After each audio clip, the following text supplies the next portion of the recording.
Ngibingelele babukeli nabathandi bayo iWTV nokusho ukuthi bafowethu okungenzeki ebantwini kuyenzeka kuProfessor CM Mkhulweni inyanga muni inyanga ukuthi kodwa inyanga yakutusisa inyanga yakubhashisa ingqondo ithambile nyoka lihlabo umzondayo inkulumo zabantu ziyakhulumisa ngabazikhulumisi ngasikhulumi kanje mhlawumhlangane amadoda uzozonda uzuthande ngithi ithambile nyoka lihlabo umzondayo hey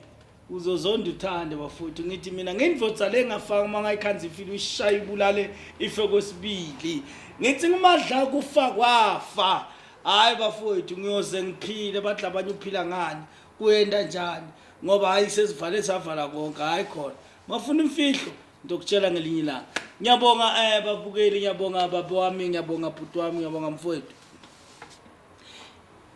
mangitochaza babunyawuza ngikhaze nje ngokuthwala ukuthwala sikhuluma ngento le usuke usubmita kiyo